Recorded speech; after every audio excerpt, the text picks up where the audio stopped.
से एक बड़ी खबर आ रही है। अमेरिका इसराइल के साथ चल रही जंग के बीच ईरान ने अपने नए सुप्रीम लीडर का चुनाव कर लिया है।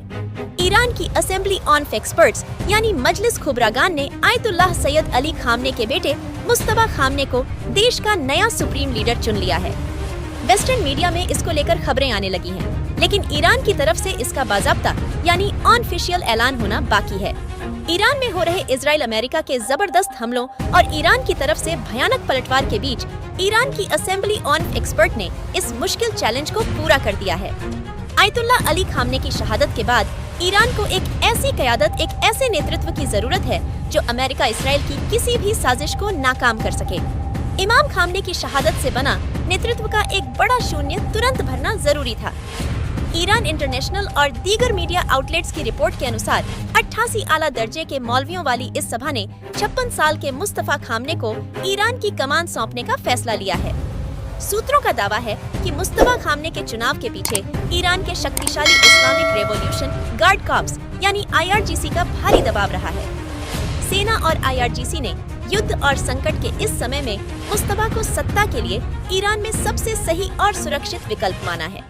मीडिया रिपोर्ट बता रही है कि आयतुल्लाह खामने के बेटे मुस्तफा खामने के नाम पर पूरी तरह सहमति बन गई है। बस ऐलान का इंतजार है। हालांकि कहा जाता है कि सैयद आयतुल्लाह अली खामनी खुद नहीं चाहते थे कि उनके बाद उनके परिवार से कोई इस तरह की जिम्मेदारी को संभाले, क्योंकि 1979 की ईरान की इस्लामिक क्रांति राजशाही के खिलाफ हुई थी और इस्लामिक रिपब्लिक के सिद्धांतों में पिता के बाद बेटे को सत्ता सौंपना सही नहीं माना जाता। यही वजह है कि आयतुल्लाह खुमैनी के बेटे को सत्ता नहीं दी गई, बल्कि उनके सबसे भरोसेमंद सिपाह सालार आयतुल्लाह अली खामनेई ने उनके बाद यह जिम्मेदारी निभाई।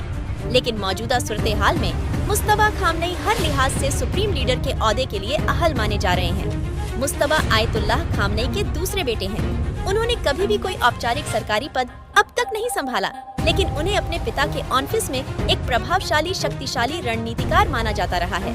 उन्होंने 1980 के दशक में ईरान-इराक युद्ध में हिस्सा लिया था और मौजूदा दौर में IRGC के शीर्ष कमांडरों के साथ उनके बेहद करीबी संबंध बताए जाते हैं। साल 2019 में अमेरिका ने मुस्तफा पर कड़े प्रतिबंध लगा दिए थे, यह कहते हुए कि ईरान में मुस्तफा खामने ही सारे फैसले ले रहे हैं। दरअसल मुस्तफा खामने अपने पिता से भी सख्त फैसले लेने वाले लीडर माने जाते हैं। इन हालात में इस्लामिक रेवोल्यूशन का उनके हाथ में जाना ईरान को और तकवीत दे सकता है।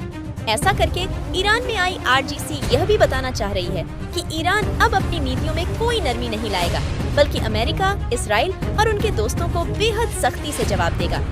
ईरान के इस फैसले से यह तो समझ आ गया है कि ईरान अब झुकने वाला नहीं है।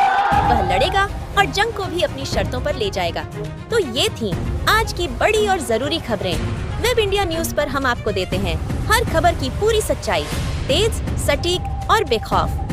देश दुनिया की हर अहम खबर और आपके क्षेत्र की हर छोटी बड़ी हलचल सबसे पहले देखने के लिए वीडियो को लाइक करें, शेयर करें और चैनल को सब्सक्राइब जरूर करें। बेल आइकन दबाएं ताकि खबर आप तक पहुंचे सबसे पहले। वेब इंडिया न्यूज, क्योंकि यहाँ खबरें नहीं, हकीकत दिखाई जाती है। आप देख रहे हैं वेब इंडिया न्यूज, आपकी आवाज आपके साथ।